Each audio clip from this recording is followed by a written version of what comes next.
काय झालंय हिला? ही एक पोर का अशी वागते ना मला खरंच कळत नाही. नंदिनी, तू तुझं काम कर ना.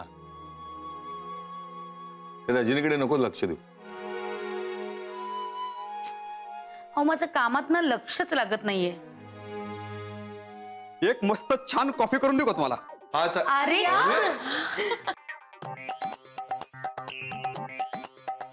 तांगडे, कधी आलात तुम्ही? काल रात्री चालू तुळजापूरहून. सगळं ठीक आहे ना? एकदम मस्त आहे. घर बांधायला काढलं होतं ना, म्हणलं आता काढलंच आहे तर एकदम नवीन करून टाकू. झाक एकदम एक नंबर.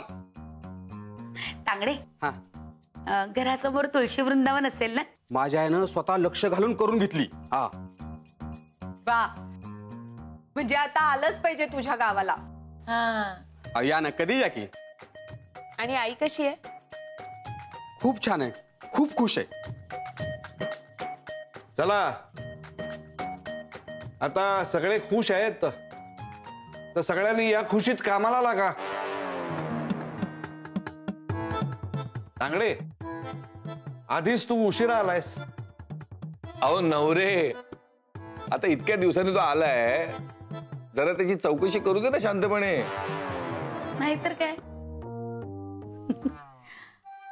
तांगडे, हा, मी सांगितलेलं आणलंयस का? हो आणले ना. हे घ्या, आईने लाडू पाठवलेत, घ्या. एक मिनिट, ही आईने रेसिपी दिली. अरे वा. हा सॉरी, हे आहे ना, हा तुपाचा डबा. अरे हे काय? आई म्हणली गावरान तूप वापरलं ना की अशी चव येते. काय ग बाई. नंदिनी मॅडम, हा, मलाही हवंय थोडं. हो हो, देते देते. हा नंदिनी मॅडम, मला पण तूप नाही दिलं तरी चालन, पण ते लाडू पहिले इकडे द्या. हे बघ, काय करायचं आता? मी देऊ का? हे घे, वाट वाट, सगळ्यांना वाट.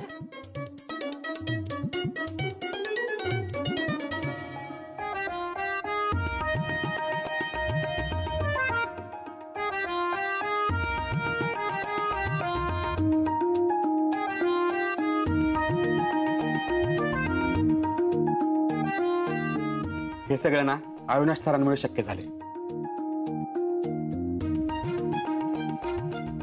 ते पण असायला पाहिजे होती इथं. आईनी त्यांच्यासाठी सुद्धा लाडू पाठवलेत. हा, का तांगडे? मग माझ्यासाठी आणलेले लाडू माझ्यापर्यंत पोहोचायला पाहिजेत, नाही तर तुम्हीच ते सगळे संपून टाकाल. नाही हे घ्या. वा, गावाकडचं सगळं काम झालं? एकदम भारी झालं. सगळं तुमच्यामुळे झालं सर. तांगडे, मी फक्त माझं कर्तव्य केलंय. मग कसं झालं काम? सगळे व्यवस्थित चालू आहे सर, मी इथे असताना तुम्ही कामाची चिंता करू नका. ओके. मिस आदिती, हे सगळं आवरलं की जरा केबिन मध्ये या. हो सर.